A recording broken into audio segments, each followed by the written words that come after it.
బెజవాడలో ఆటో కార్మికులు తమ ఆందోళనను మరింత ఉధృతం చేశారు.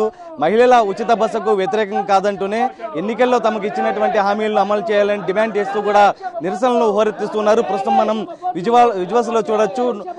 ఆటో కార్మికులను బిచ్చగాళ్ళగా మార్చొద్దంటూ కూడా గడ్డి నోట్లో పెట్టుకుని మరీ తమ నిరసన తెలుపుతూ ఉన్నారు. ప్రస్తుతం ప్రతి ఒక్కరు కూడా చెట్లు విప్పి అర్ధనగ్న ప్రదర్శన ద్వారా ప్రభుత్వానికి తమ మొరాలగించాలంటూ కూడా డిమాండ్ చేస్తున్నటువంటి పరిస్థితి కనిపిస్తుంది. ప్రస్తుతం మనతో మాట్లాడేందుకు యూనియన్ నాయకులు ఉన్నారు. సరే, అంటే ఏం చెప్పదలుచుకున్నారు?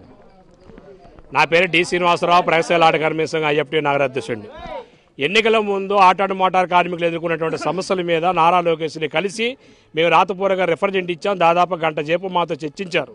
ఎన్నికల్లో మేము గెలుస్తాం, అధికారంలోకి వస్తాం, మీ ఆటో మోటార్ కార్మికులను ఆదుకుంటామని చెప్పేసి ఆ విధంగా ఎన్నికల మేనిఫెస్టోలో పెట్టారు. ఏదో ఉపన్యాసం ఇవ్వటం కాదు, ఎన్నికల మేనిఫెస్టోలో పెట్టారు. యావత్తు ప్రజానికి అనేకమైన హామీలు ఇచ్చున్నారు. ఆటో మోటార్ కార్మికులకి 5 హామీలు ఇచ్చున్నారు. ప్రధానంగా ఏదైతే ఫ్రీ బస్సు వల్ల నష్టపోతారో ఆటో మోటార్ కార్మికులు వాళ్ళందరూ కూడా సంవత్సరానికి 15,000 రూపాయలు ఇస్తామని చెప్పి మొదట హామీ ఇచ్చారు. అదేవిధంగా 2131 జీవోని రద్దు చేస్తామన్నారు. సంక్షేమ బోర్డు ఏర్పాటు చేస్తామన్నారు. 5% వడ్డీతోటి రుణాలు ఇస్తామని చెప్పన్నారు. అనే ఈ విధంగా హామీలు ఇచ్చి ఒక హామీ కూడా అమలు చేసే పరిస్థితి లేదు. రేపు ఆగస్టు 15 నుంచి మహిళలు ఫ్రీ బస్సు అంటున్నారు. ఆ ఫ్రీ బస్సు పెట్టే క్రమంలోనే ఏదైతే నష్టపోతారో కార్మికులు వాళ్ళకి కూడా 15,000 రూపాయలు ఇస్తామని చెప్పి స్వయంగా సీఎం ప్రకటన చేశాడు. ఇప్పటివరకు ఆ విధమైనటువంటి విధానాలు తీసుకోలేదు. ఈ రవాణా శాఖ మినిస్టర్ అంటే ఇక నెల మరో రోజులు పడద్దని చెప్పారు అంటాడు. మినిస్టర్గా సీఎం కూడా చెప్పాడు. ప్రతి మినిస్టర్ కూడా ఇమ్మీడియట్గా కూర్చోబెట్టి వాళ్ళ సాధబాధలు ఏమున్నాయో రోడ్లు ఎక్కుతున్నారు వాళ్ళ గురించి మాట్లాడమని చెప్పి చర్చించమని చెప్పినప్పుడు కూడా ఎటువంటి స్పందన లేదు. ఒక మినిస్టర్ అంటాడు 10,000 అంటాడు, ఒక మినిస్టర్ అంటాడు నెల 10 రోజులు పోయిన తర్వాత ఆలోచిస్తామని చెప్పి అంటారు. ఈ విధంగా పూటకొక రోజుకు ఒక మాట మాట్లాడటం సరైనది కాదు.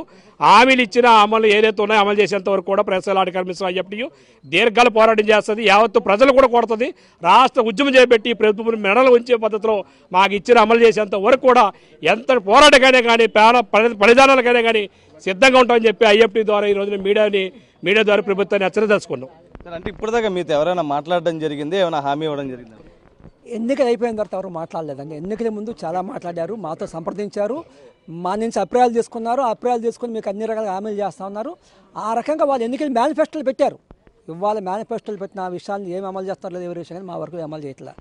మాకు అనిపించేది ఒకే ఒకటి కనబడతా ఉంది, మద్యం తాగండి తాగండి తాగండి అనే రకం తాగబోయిస్తున్నారు తప్ప నుంచి మాలాంటి కార్మిక వర్గాలకి ఇతర వర్గాలకి హామీలు అమలు చేయాలని మేము కోరుతా ఉన్నాం. ముఖ్యంగా ఫ్రీ బస్సు రేపు పెడతా ఉన్నారు. ఫ్రీ బస్సుతో మేము చాలా నష్టపోతాం. కనీసంగా 60% ఉపాధి మేము కోల్పోతాం. ఈ పరిస్థితుల్లో మీరు హామీలు అమలు చేయాలని కోరుతా ఉన్నాం. 15,000 గత ప్రభుత్వం 10,000 చేసింది, మేము 15,000 చేస్తూ ఉన్నారు. ఈ రోజుకు సంవత్సరం పోయింది, 2వ సంవత్సరం వేయలేదు. అదే రకంగా అంతేకాకుండా జీవో నెంబర్ 21 గత ప్రభుత్వం తెచ్చింది. ఆ జీవో వలన అనేక రకాల ఫైనాన్షియల్తో మేము ఇబ్బంది పడుతూ ఉన్నాం. వేలకు వెళ్ళి ఫైనాన్షియల్ వేస్తూ ఉన్నారు. మేము వస్తే రద్దు చేస్తాం, మీకు భారాలు తగ్గిస్తూ ఉన్నారు. ఈ రోజు తగ్గించలా. సంవత్సరం అవుతా ఉంది, ఏ హామీ అమలు చేయట్లేదు. డబ్బులతో ఏ హామీ అమలు చేయట్లేదు, డబ్బులకు సంబంధించిన కూడా అమలు చేయట్లేదు. సంక్షేమ బోర్డు ఏర్పాటు చేయొచ్చు, ఒక సంతకం పెడితే సంక్షేమ బోర్డు ఏర్పాటు అవుతుంది. మీరు డబ్బులు ఒక్కర్లా ప్రతి వెహికల్కి సెస్ చేయొచ్చు. ఆ రకంగా అవకాశం ఉందంటే చేయట్లేదు. ఏదైతే మీరు హామీలు ఇచ్చారో మా హామీలకు అమలు చేయమని కొడతా ఉన్నాం. ముఖ్యంగా ఏదైతే ఫ్రీ బస్సు కారణంగా మేము ఉపాధి కోల్పోతా ఉన్నాం, ఆటో కార్మికులందరికీ నెలకు 3,000 రూపాయలు పెన్షన్ రూపాయలు ఇవ్వాలని రకం మేము డిమాండ్ చేస్తూ ఉన్నాం. లేని పక్షంలో మొత్తం అన్ని ఆటో కార్మికులను కోరికటి పెద్ద అమలు చేస్తూ ఉన్నాం. మీరు హామీలు ఇస్తూ ఉన్నారు, చేస్తాం వాయిదాలు వేస్తూ ఉన్నారు తప్పించి చేయట్లేదు. మేము తప్పనిసరి ఇప్పటికీ సంవత్సర కాలంగా ఎదురు చూస్తాం. ఈ రోజు కన్నా మీరు అమలు చేయకపోతే రాష్ట్ర వ్యాప్తంగా ఉద్యమం తీవ్రతరం చేస్తాం. నా పేరుకే పోలారే ఐఎఫ్టీ. అంటే పవన్ కళ్యాణ్ కలిసి యోచనలో ఉన్నట్లుగా కూడా తెలుస్తుంది. అంటే ఏం చెప్పదలుచుకున్నారు పవన్ కళ్యాణ్? మేము అదే చెప్తున్నాం కదా సార్. ఇప్పుడు పవన్ కళ్యాణ్ గారు అయినా, లోకేష్ బాబు అయినా, చంద్రబాబు నాయుడు అయినా వాళ్ళు ఒక ప్రజా ప్రతినిధులు ఎన్నుకున్నారు. ప్రజలు ఎన్నుకోబడిన ప్రభుత్వం, కూటమి ప్రభుత్వం. మేము కోరుకునేది ఏంటంటే ప్రజలకు అన్యాయం జరగకూడదు. ముఖ్యంగా ఆటో కార్మికులకి అన్యాయం జరగనివ్వనని చెప్పి లోకేష్ బాబు పదే మాతో మాట్లాడాడు. మేము రాగానే మీకు చంద్రబాబు నాయుడు గారు కూడా అనేకమైన మీటింగ్లో చెప్పాడు. మీ మీడియా ముందు కూడా మాట్లాడాడు కదా, 2021 జీవోని ఎత్తేస్తానని. ఆ జీవోని ఇంతవరకు ఎత్తలేదు సరి కదా. అదనంగా భారాలు ఈరోజు మేము యూనిఫార్మ్ వేసుకొని హెల్మెట్ లేకపోయినా సరే ఏజో 35 రూపాయలు కట్టిస్తున్నారు. అంటే గవర్నమెంట్ దోపిడీతనానికి అలవాటు పడిపోతుంది. కానీ మేమేమంటున్నాం అంటే ఫ్రీ బస్సులకు మేము వ్యతిరేకం కదా సార్. ఆ రోజు ఈ రోజు మేము చెప్తున్నాం కదా, ఆటో కార్మికులకి న్యాయం జరగాలి. ఆ రోజు జగన్మోహన్ రెడ్డి గారు ఫిట్నెస్ బండి రికార్డు ఫోర్సులో పెట్టుకున్నాను, కాగితాలు ఫోర్సులో లేకుండా తిప్పొద్దు, నష్టం జరిగిద్ది, ఎవరైనా బండి కింద పడినా మీకు నష్టం జరిగినా ఆ నష్టాన్ని ఇన్సూరెన్స్ క్లెయిమ్ అవుతుందని చెప్పి మీకు 10,000 రూపాయలు వేసాడు. మేము చంద్రబాబు నాయుడు గారిని ఈరోజు 15,000 ఇస్తానన్నా, 15,000 ఇస్తున్నా, మేము 25,000 ఎందుకు డిమాండ్ చేస్తున్నాం? మా కుటుంబాలు బతకాలి. ఈరోజు ఫ్రీ బస్సు తిరగడం వల్ల కర్ణాటక తెలంగాణ ఈరోజు ఎంతమంది ఆటో డ్రైవర్లు చనిపోయారు, ఎంతమంది ఉరిపోసుకున్నారు, పురుగుల మందు తాగి కూడా చనిపోయారు.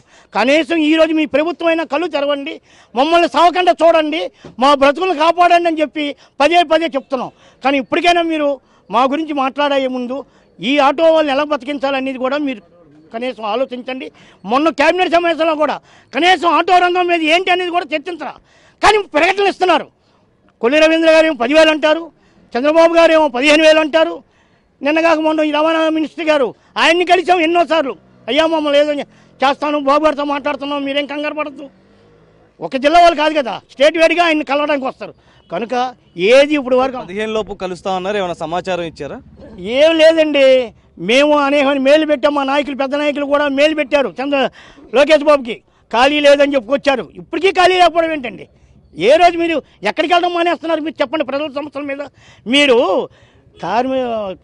సామాన్యమైన కుటుంబాలను కలిసి వెళ్ళి మీరు డబ్బులు అందజేస్తున్నారు. ఎందుకు? మీ సింపతి కాపాడుకోవడం కోసం, అంతే కదా. మీరు పూడి గడిచికి వెళ్తున్నారు. చంద్రబాబు నాయుడు గారు మొన్న ఎవరికో ఇల్లు లేదంటే ఇల్లు కట్టించమన్నాడు, అన్నీ కలెక్టర్ ముందు అక్కడ మాట్లాడుతున్నాడు. అలాగే మా గురించి మాట్లాడు బాబు అని చెప్తున్నాం. మా బాధలు ఆదుకోండి.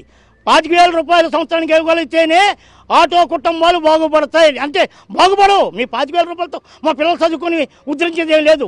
కనీసం అన్నమైన తింటామని మేము చెప్తున్నాం. ఈరోజు ఆటోలు ఉన్న వాళ్ళందరికీ ఇల్లు లేవు. అన్నీ 90% అన్నీ కూడా అద్దెలే. 10% ఏముంటే ఇల్లు సొంత ఇల్లు ఉండొచ్చు. కాదని మేము అన్నాం. మరి మాకు అసలు ఏం లేవని మేము అడుక్కుంటున్నాం, మీకు చెప్పట్లా. కానీ ఇప్పుడైనా సరే మమ్మల్ని కాపాడండి అనేది పదే పదే చెప్తున్నాం. అలాగా లేని పక్షంలో రేపు ఏం జరిగిద్దో విజయవాడ నగరంలో మాకే తెలియదు. ఇది మాత్రం గుర్తుంచుకోండి. ఇప్పటికైనా మమ్మల్ని ఆటో వాళ్ళని కాపాడామని ప్రార్థిస్తున్నాం. లేని పక్షంలో జరిగేది జరుగుద్ది. ప్రస్తుతం తమకు సంబంధించి హామీలు అమలు చేయమన్నట్టు కూడా డిమాండ్ చేస్తున్నటువంటి పరిస్థితి కనిపిస్తుంది. ఎందుకంటే 25,000 ఒక్కొక్క మంత్రి ఒక్కొక్క మాట చెప్తున్నారు. 10,000 అంటున్నారు, 15,000 అంటున్నారు. కానీ ఇప్పటి వరకు మాతో చర్చలు కూడా జరపలేదు, ఎంత ఇస్తారో కూడా చెప్పలేదు. అటు మంత్రులను కలుద్దామన్నా కూడా ఎవరు కూడా అపాయింట్మెంట్ కూడా ఇచ్చే పరిస్థితుల్లో ప్రస్తుతం లేరంటూ కూడా వీరంతా కూడా ఆందోళన వ్యక్తం చేస్తున్నటువంటి పరిస్థితి కనిపిస్తుంది. ఎందుకంటే 15వ తేదీ నుంచి మహిళలకు ఉచిత బస్సు అమలు చేస్తున్న నేపథ్యంలో ప్రస్తుతం మాతో చర్చలు జరపాలి, మాకు ఇస్తానన్నటువంటి హామీలను అమలు చేయాలంటూ కూడా వీళ్ళంతా డిమాండ్ చేస్తున్నటువంటి పరిస్థితి కనిపిస్తుంది. వీళ్ళ ప్రస్తుతం విశ్వనాథ్తో నరసింహ, బిగ్ టీవీ.